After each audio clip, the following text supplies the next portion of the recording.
சென்றடைகிற நோக்கத்துக்காக தான் BSc agriculture அதிகமாக நம்ம சூஸ் பண்ணியிருக்கோம். டே ஒன்ல நீங்க யூஜி ஸ்டார்ட் பண்றப்போ அந்த எண்ணம் தான் நம்மள்ட்ட இருந்துருக்கும். Some first years they will be able to relate to better நினைக்கிறேன். பட் நம்ம காலம் போகும், second year, third year, final year போகிறப்போ that ambition would have been diluted. நிறைய நமக்கு வந்து டிஸ்ட்ராக்ஷன்ஸ் வந்திருக்கும், நிறைய நம்மளுடைய ஒரு பர்சனல் விஷயங்கள் வந்து உள்ள வந்திருக்கும். But it is a moment to get இந்த மாதிரியான நிகழ்வுகளுக்கு பிரேமில் இருக்கா.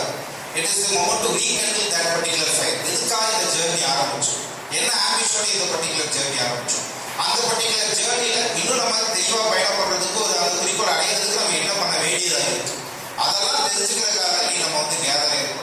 So the objective of this particular session is to enlighten you related to the career opportunities in civil services basically.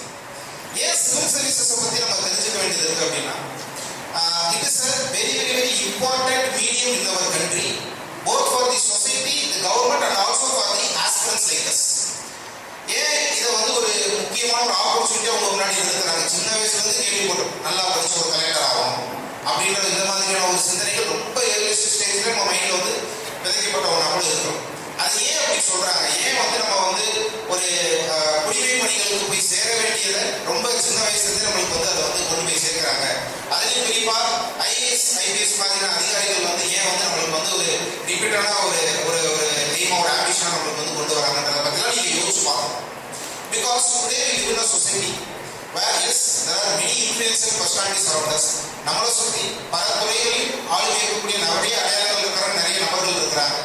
இப்போ நம்ம ஒரு கடலூர் பகுதியில் நம்ம வந்து இணைஞ்சிருக்கோம் அப்படின்னா, இந்த பகுதியில் இருக்கக்கூடிய எம்எல்ஏஸ், எம்பிஸ், மினிஸ்டர்ஸ், பொலிட்டிஷியன்ஸ் ரொம்ப இன்ஃப்ளூயன்ஸாக இருப்பாங்க. நிறைய business 1000 crore 2000 crore business empire run பண்ணுறவங்க ரொம்ப இன்ஃப்ளூயன்ஸாக இருப்பாங்க. இன்ஃப்ளூயன்ஸ் நான் சொல்றது socially, economically, politically anyway be influence in society. Heads of such reputed institutions, they also will be influencing enough. ரொம்ப ஒரு ஆக்டர்ஸோ இன்ஃப்ளூயன்சர்ஸோ அவங்களே ரொம்ப இன்ஃப்ளூயன்சிவாக இருக்கிறாங்க. அப்போ ஒரு ஸ்டூடெண்ட் பாயிண்ட் ஆஃப் வியூல நான் சமூக ரீதியாக, பொருளாதார ரீதியாக, ஒரு அரசியல் ரீதியாக ஒரு ஆளுமை ஆகணும் அப்படின்னா எனக்கு என்ன வாய்ப்பு இருக்குன்ற ஒரு தேடல் நம்மளுக்கு நிறைய பேர் இருந்திருக்கலாம். இந்த உலகத்தில் யோசிச்சோ இல்லை யோசிக்காம இதே மாதிரியான ஒரு நிலை அடையணுமோ நமக்குள்ள ஒரு தேடல் இருந்திருக்கலாம். இந்த சிவில் சர்வீசஸ் குடிமை பணிகளை பொறுத்தவரை இப்போ நான் சொன்ன மாதிரி உதாரணத்துக்கு ஒரு உங்களுக்கு ஈஸியாக கனெக்ட் ஆகணுன்றதுக்காக நம்ம ஒரு எக்ஸாம்பிள் ஒரு அனாலஜி ஆஃப் மினிஸ்டர் கூட நம்ம டிஸ்கஸ் பண்ணலாம். இந்தியாவில் ஆவரேஜ் ஏஜ் ஆஃப் மினிஸ்டர் பார்த்தீங்க அப்படின்னா ஒரு 45 to 50 years ஆஃப் ஏஜ் பாரி தமிழ்நாடு மினிஸ்டர்ஸ், அது ரீசெண்ட் ஃபினாமினல், அதை விட்டுருவோம். Average age of Indian ministers பார்த்தா 45 to 50. அதே போல average age of IAS IPS officer இந்த டிஸ்ட்ரிக்ட் எடுத்துக்கிட்டீங்க அப்படின்னா ஒரு 20 to 30 years கூட தான்.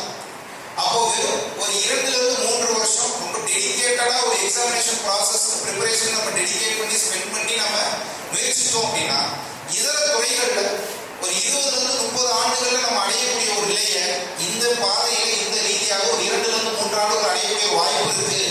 அந்த வாய்ப்பை நீங்க பயன்படுத்திக்கிறது ஒரு தனிநபருக்கு நல்லது, ஒரு சமுதாயத்துக்கு நல்லதுன்ற ஒரு பார்வை இருக்கிறனாலதான் ரொம்ப ஏர்லியஸ்ட் ஸ்டேஜஸ்லயே ஒரு நல்லா படிச்சோம், அது ஒரு நல்லா படிச்சோம் நிலைக்கு போறோன்றதோட ஒரு பெட்டரா கூட எழுதலாம். பட் ஸ்டில் ஒரு அக்ரிகல்ச்சர் கிராஜுவேட் இருக்கீங்க அப்படின்னா your first and highest ambition should be civil services and to become an IAS and IPS officers of the nation.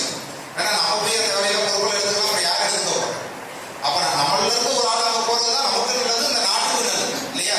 So நீங்க இந்த ஜேர்னி ஆரம்பிச்சிருக்கு. யாரு எத்தனை பேர் இங்க ஐஏஎஸ் ஆஃபீஸர் ஆகணும்னு நினைச்சு நீங்க ஜாயின் பண்ணி ஐஏஎஸ் அக்ரிகல்ச்சர் ஜாயின் பண்ணீங்கன்னு சொன்னா இப்போதைக்கு சொற்பமானவர்கள் தான் எடுத்து வைக்கிறது. ஒரு மாணவருடைய சைக்காலஜி எல்லாத்தையும் பார்க்கக்கூடிய ஒன்றுதான். But deep inside we all know இந்த ஜேர்னி நம்ம சூஸ் பண்ணது இங்க இருக்கக்கூடிய மக்களிலேயே ஒரு 70-80% மாணவர்களுக்கு மேலாக கண்டிப்பா ஒரு ஐஏஎஸ் மாதிரியான சிவில் சர்வீஸ் கிளியர் பண்றதுக்கு அக்ரிகல்ச்சர் கிராஜுவேஷன் ஒரு முக்கியமான மீடியமா இருக்கும்ன்றது தெரிஞ்சு அப்படி யோசிச்சு இங்க ஜாயின் பண்ணவங்க நிறைய பேர் இருப்பீங்க. ஸோ இந்த செஷன் நம்ம பர்டிகுலர் இதை பத்தி டிஸ்கஸ் பண்ண போறோம் அப்படின்னா being an agriculture graduate, how one can position oneself to become one of the highest civil servants in India. நம்ம ஒரு அக்ரிகல்ச்சர் சார் நிறைய ஆப்பர்ச்சுனிட்டிஸ் உங்களுக்கு எக்ஸ்பிளைன் பண்ணோம். அதை நீங்க தேடி ஓடுறதுக்கு நீங்க சில நாட்கள் வந்து ஸ்பெண்ட் பண்ண வேண்டியது. But within a fraction of seconds he explained so much of opportunities lying ahead of him. So நான் ஒரு ஸ்டெப் எக்ஸ்ட்ரா போய் we try to add a perspective on how we can crack those opportunities. Yes, நமக்கு முன்னாடி இவ்வளவு numerous opportunities நீங்க இருக்கு. ஒரு ஆஸ்பிரண்டா, ஒரு ஸ்டூடெண்டா, ஒரு ambitious ஒரு ஸ்டூடெண்டா what should I do in my day to day life to reach up to that ambition பத்தி இன்னைக்கு இருக்கக்கூடிய சூழலை வச்சு ஒரு சில விஷயங்களை வந்து தெரிஞ்சுக்கிறதுக்கு வந்து ட்ரை பண்ணலாம். So like I set earlier, you are destined to become a civil servant of India only. நாங்கள் கொஞ்ச நேரம் பண்ணி உங்கள் பிரின்சிபல் சார் கூட டிஸ்கஸ் பண்ணுறப்ப கூட சார் இது கொஞ்சம் சொன்னாங்க, ஸ்ட்ரெஸ் பண்ணாங்க, ஏன் அக்ரிகல்ச்சர் கிராஜுவேட்ஸ் அதிகமாக வந்து நம்ம சிவில் சர்வீசஸில் பார்க்க முடியுது அப்படின்றதெல்லாம் ஒரு காரணம் இருக்குன்ற மாதிரி கூட was able to share some light on that discussion.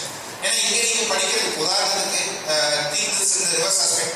If at all someone is posted as an IAS officer, he is going to serve a particular district in any part of India அப்படின்னா அவர் ஒரு நாள் சந்திக்கக்கூடிய 100 மக்கள்ல 80% மேற்பட்ட மக்கள் வந்து விவசாய பின்புலத்துல வந்தவங்களா தான் இருப்பாங்க. அவர் ஒரு நாளைக்கு சந்திக்கக்கூடிய 100 பிரச்சனைகள்ல 80% பிரச்சனைங்க இந்தியாவில் இருக்கக்கூடிய 80% பாப்புலேஷன் டைரக்டா indirectly related to agriculture allied activities இல்லையா?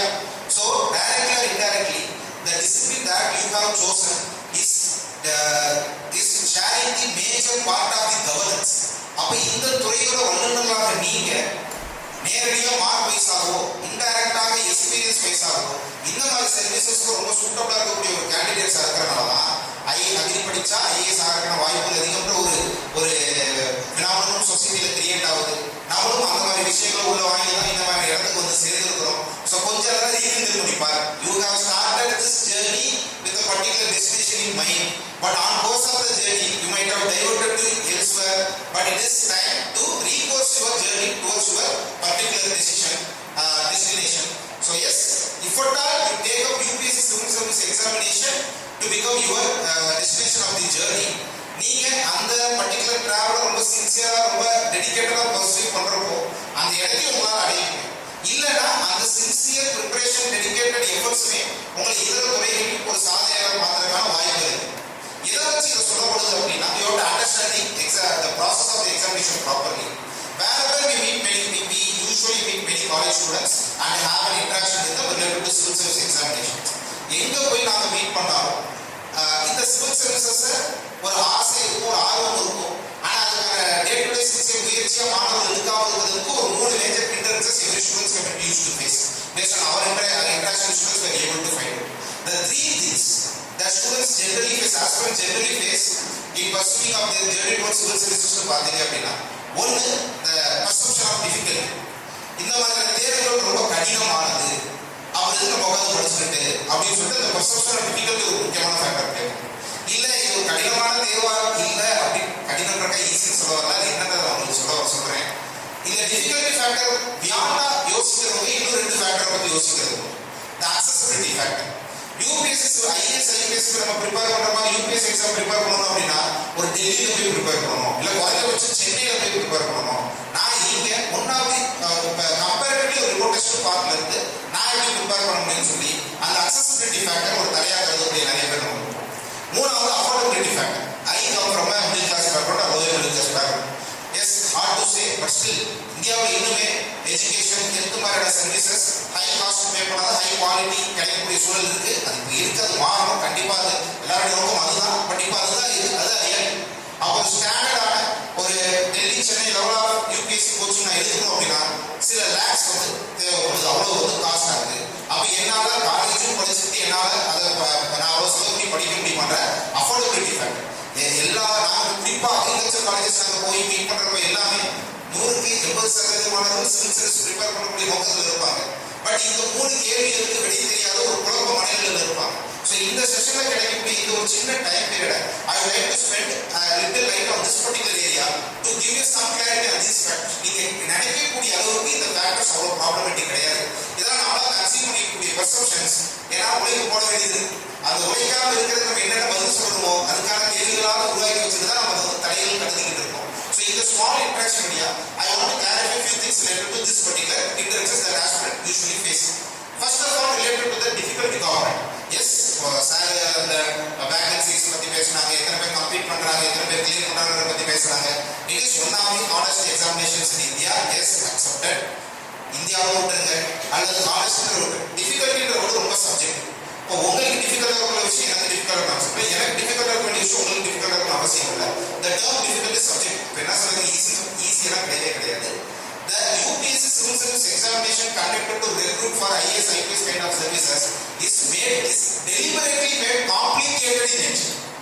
நீங்க டிஃபிகல்ட்னு இதை பார்க்கறத விட ஒரு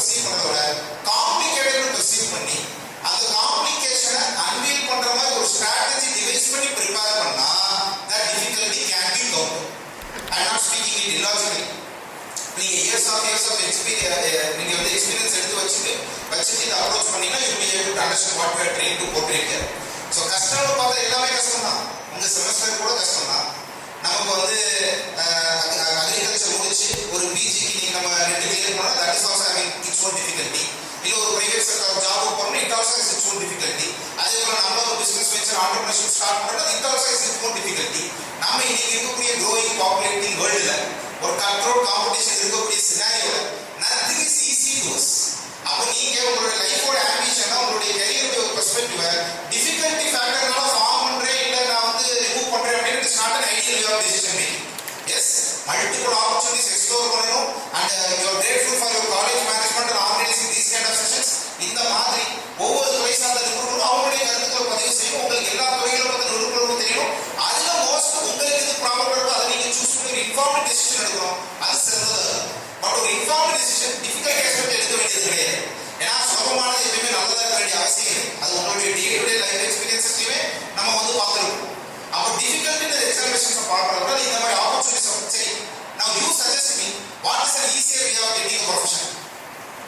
இங்க சுலபமான பணி ஏதாவது இருக்கா? சுலபமான அலுவலகம் ஏதாவது ஒன்று இருக்கா? Every job, every position, every career has its own pros and cons. அப்போ டிஃபிகல்ட் ஈஸின்றத வச்சு நீங்க முடிவெடுத்தா அது ஐடியா இருக்காது. Even in that perspective, this examination is not as difficult as it is being portrayed. இது சொல்லப்படுற அளவுக்கு அவ்வளவு கடினமானது கடினம். நான் என்ன சொன்னீங்க டிஃபிகல்ட்டி கிடையாது, காம்ப்ளிகேட். அந்த காம்ப்ளிகேஷன் அவங்க டெலிபரேட்டா தான் வச்சிருக்காங்க. ஏன்னா யூபிஎஸ்சி எக்ஸாமினேஷன்ஸ் பொறுத்த வரைக்கும் they treat that any person in India if at all they have completed 21 years of age and have completed any undergraduate program in India, they are eligible to become a collector. ஒரு IAS officer ஆகிறதுக்கு ரெண்டே criteria வச்சிருக்காங்க. 21 வயசு முடிச்சிருந்தா போதும், ஏதாவது ஒரு UG program வச்சிருந்தா போதும் கலெக்டர் ஆகலாம்னு சொல்லி ஒரு கிரைட்டீரியா வச்சிருக்காங்க. ஆனா எல்லா 21 வயசு பூர்த்தி அடைஞ்ச எல்லா கிராஜுவேட்டுக்கும் கலெக்டர் கொடுக்க முடியாது. அப்ப சொல்லப்படாம என்ன அங்க முன்னிலைப்படுத்துறாங்க அப்படின்னா 21 வயசு பூர்த்தி அடைஞ்சிருக்க ஒரு கிராஜுவேஷன் முடிச்சிருக்கக்கூடிய நாங்க எதிர்பார்க்கக்கூடிய அகாடமிக் அண்ட் நான் அகாடமிக் குவாலிட்டிஸ் பொருந்தியவர்களாக கலெக்டர் ஆகலாம்ன்றத அவங்க எம்பசைஸ் பண்ண ட்ரை பண்ணுவாங்க. அந்த அகாடமிக் அண்ட் நான் அகாடமிக் குவாலிட்டிஸ் இருக்கிறவரா நீங்க இருக்கீங்கன்னு பார்க்கறதுக்காக தான் this tool of examination is constructed. So UPSC ஆகட்டும் TNPSC ஆகட்டும் இந்த மாதிரி காம்படிட்டிவ் எக்ஸாமினேஷன்ஸ்ல எதுக்கு கண்டக்ட் பண்றாங்கன்னா ஒரு கலெக்டர் அப்பாயின்மெண்ட் ஒருத்தர் அவர் டிஸ்ட்ரிக்ட் மேனேஜ்மெண்ட்டே ஹெட் பண்ணணும். அப்போ அந்த டிஸ்ட்ரிக்ட் மேனேஜ்மெண்ட்டே ஹெட் பண்றதுக்கான அகாடமிக் நான் அகாடமிக் குவாலிட்டிஸ் அவர் இருக்கான்னு செக் பண்ணணும். அந்த நான் அகாடமிக் அண்ட் அகாடமிக் குவாலிட்டிஸ் இருக்கான்னு செக் பண்ற மாதிரி தான் இந்த எக்ஸாமினேஷன் ஸ்ட்ரக்சர் பண்ணி. அப்போ யாராச்சும் ஒருத்தர் இங்க யூபிஎஸ்சி டிஎன்பிஎஸ்சி மாதிரியான எக்ஸாமினேஷன்ஸ் உடைய ஒரு ஹை கரியர் ஆம்பிஷனா வச்சிருந்தீங்கன்னா ஃபர்ஸ்ட் நம்ம தெரிஞ்சுக்க வேண்டியது understanding the examination structure pattern properly and trying to comprehend the needs, necessities and demands of the examination. ஏன் இந்த தேர்வு நடத்துறது? எதற்காக ஒரு உங்க எல்லாருமே தெரிஞ்சிருக்கும். UPSC conducted civil service examination conduct 3 stages right. preliminary examination conduct பண்றாங்க, மெயின்ஸ் எக்ஸாமினேஷன் கண்டக்ட் பண்றாங்க, பர்சனல் டெஸ்ட் கண்டக்ட் பண்றாங்க. It's not only in UPSC. இந்தியாவுடைய எந்த மேஜர் ரெக்ரூட்மெண்ட் ப்ராசஸ் போய் பார்த்தாலும் ஒரு 3 ஸ்டேஜ் ரெக்ரூட்மெண்ட் ப்ராசஸா தான் இருக்கும். நாளைக்கு ஒரு பிரைவேட் கம்பெனி ஒரு கேம்பஸ் ப்ரோக்ராம் இங்க வந்தாங்கன்னா இதே ப்ராசஸ் தான் ஃபாலோ பண்ண போறாங்க. ஒரு preliminary லெவல் இல்ல எலிமினேஷன் வச்சிருப்பாங்க, ஒரு மெயின் லெவல் ஆஃப் செலக்ஷன் வச்சிருப்பாங்க. ஒரு ரெண்டாவது ரவுண்ட்ல நல்லா பெர்ஃபார்ம் பண்ணவங்க உடனே எடுத்து டைரக்டா வேலை கொடுக்க மாட்டாங்க. மூணாவது ஸ்டேஜ் ஒரு இன்டர்வியூ மாதிரி ஒரு ப்ராசஸ் கண்டக்ட் பண்ணி ஒரு இன்டராக்ஷன் வச்சுட்டு நீங்க சுட்டாமீங்க தெரிஞ்சுட்டு தான் வேலை கொடுப்பாங்க. இதே தான் யூபிஎஸ்சி பண்றாங்க. So UPSC has preliminary examination, mains examination and the personality test. Understanding the UPSC's examination pattern will be helpful in countering many other competitive examinations in India. Yes sir, UPSC பத்தி endorse பண்றீங்கன்னா இன்னொரு காரணம் இருக்கு. We in our competitive examination circle, UPSC civil service is kind of a mother to all other competitive examinations சொல்லுவோம். அது காரணம் இல்லாம உதாரணத்துக்கு 2024ல TNPSC Group 1 examinations ஒரு major syllabus change கொண்டு வந்தாங்க. I don't know how many of you are aware about it. 2024ல நடந்தது. TNPSC Group 1 examinations உடைய mains examinationல இதுக்கு முன்னாடி பாத்தீங்க அப்படின்னா aptitude section வச்சு means prelims கேக்குற மாதிரி mains aptitude எழுதுனாங்க before 2024. But since 2024 TNPSC Group 1 mainsல aptitude கேக்குறதுக்கு பதிலாக ethics என்ற சப்ஜெக்ட்ட 50 மார்க்ஸ் கேட்க ஆரம்பிச்சாங்க. அப்ப இந்த ethics என்ற சப்ஜெக்ட் ஒரு நியூ சப்ஜெக்ட் TNPSC Group 1க்கு for the first time mainsல 2024ல இருந்து கேட்டாங்க. But UPSC mainsல decades and decades பேஸாவே எதிர்க்கிற சப்ஜெக்ட் இருக்கு. So what I try to say is prelims mains இன்டர்வியூன்ற மாதிரி ஒரு பேட்டர்னோ ஒரு ஸ்ட்ரக்சரோ நிறைய சப்ஜெக்ட்ஸோ நிறைய வே ஆஃப் கொஸ்டினிங்கோ யூபிஎஸ்சி சிவில் சர்வீசஸ்ல எது போல இருக்குதோ அது மாதிரி தான் இந்தியாவோட மெடியல் காம்படிட்டிவ் எக்ஸாமினேஷன்ஸும் டிசைன் பண்ணப்பட்டிருக்கு. அதனால ஒரு பிகினரா ஒரு சிவில் சர்வீஸ் காம்படிட்டிவ் எக்ஸாமினேஷன் ஒரு ஆம்பிஷன் இருக்கு எந்த ஒரு கேண்டிடேட்டுமே UPSC civil service examination structure understand பண்ணாத ஒரு ப்ரிப்பரேஷன் ஸ்டார்ட் பண்ணாங்கன்னா எனி அதர் காம்படிட்டிவ் எக்ஸாமினேஷன்ஸ்க்கும் அது ரொம்பவே ஹெல்ப்ஃபுல்லா இருக்கும். சரி, what is the structure of this examination, என்ன டீம் அண்ட் அசஸ்மென்ட் டிமாண்ட் வச்சிருக்காங்க, அதை அண்டர்ஸ்டாண்ட் பண்ணி ப்ரிப்பேர் பண்றது தான் ideal preparation. Preparation doesn't, I hope many of you will be preparing for such competitive examination including UPSC, but preparation does not mean directly going by book and starting to learn the page straight away. ஒரு book வாங்கணும் அப்படி ஒவ்வொரு பேஜா படிக்க ஆரம்பிச்சோம்னா மட்டும் preparation. எந்த வேலைக்கு ஆள் எடுக்கிறாங்க, எப்படி ஆள் எடுக்கிறாங்க, யார் ஆள் எடுக்கிறாங்க தெரிஞ்ச அந்த லைன்ல இருந்தால் அந்த லைன்ல கிளியர் பண்ணி வேலை முடியும். ஸோ அதே போல the each stage of the examination has different needs and necessities and demands. preliminary examination objective conduct பண்றாங்க, மெயின்ஸ் எக்ஸாமினேஷன் சப்ஜெக்டிவா கண்டக்ட் பண்றாங்க. இன்டர்வியூ போனீங்க அப்படின்னா பெண்ணும் கிடையாது பேப்பரும் கிடையாது, ஒன்லி ஒரு வெர்பல் டிஸ்கஷன் தான். அப்ப ஏன் preliminary examination objective வச்சிருக்காங்க, ஏன் மெயின்ஸ் எக்ஸாம் சப்ஜெக்டிவ் வச்சிருக்காங்க, இதெல்லாம் தெரிஞ்சுக்காம நம்ம ப்ரிப்பேர் பண்ண ஸ்டார்ட் பண்ணோம் அப்படின்னா how can we make an idea way of preparation? So that is why ஒரு first not only for competitive examination, sir கொஞ்ச நேரம் முன்னாடி சொன்ன மாதிரி நம்ம யூபிஎஸ்சி எக்ஸாம் ப்ரிப்பேர் பண்ணோம் அப்படின்னா ஒரு 1 year 1.5 years நம்ம ப்ரிப்பேர் பண்றப்போ ஒரு மிகப்பெரிய வேல்யூ அடிஷன் நமக்குள்ள ஏறும். அந்த ஒரு வேல்யூ அடிஷனை வச்சுட்டு will be able to perform in any kind of interviews that come across us. இதெல்லாம் தெரிஞ்சுக்கிட்டு நீங்க ப்ரிப்பேர் பண்றப்போ இந்த எக்ஸாம் நம்ம ப்ரிப்பேர் கிளியர் பண்ணலாம், இல்ல ஒரு ஹை பொசிஷனுக்கான ஒரு பேஸ் வந்து நம்ம கிரியேட் பண்ணி. This IAS IPS UPSC civil service examination is conducted in 3 stages as we were speaking. preliminary examination பொறுத்த வரைக்கும் நான் சொல்லக்கூடிய இன்ஃபர்மேஷன்லாம் எல்லாமே கூகுள் அவைலபிளா இருக்கு. நீங்களும் நிறைய கண்டிப்பா தெரிஞ்சக்கூடிய மாணவர்களாக தான் இருப்பீங்க. we'll try to add our own perspective to that. In our circle, we usually communicate to our students. The UPSC prelims பொறுத்த வரைக்கும் the UPSC is looking it as a ஒரு rejection elimination stage of examination. ஏன்னா sir கொஞ்ச நேரம் முன்னாடி code பண்ண மாதிரி every year 1000 to 1200 vacancies announce பண்றப்போ ஒரு 10 lakh people மேல அது அப்ளை பண்ணலாம். இப்போ எந்த ஒரு ரெக்ரூட்மெண்ட் ஏஜென்சியா இருந்தாலும் ஒரு 10 லட்சம் பேருக்கு மேல எல்லாம் ஒரு கான்சென்ட்ரேட்டடான செலக்ஷன் ப்ராசஸ் நடக்கிறது ஒரு சுலபம் கிடையாது.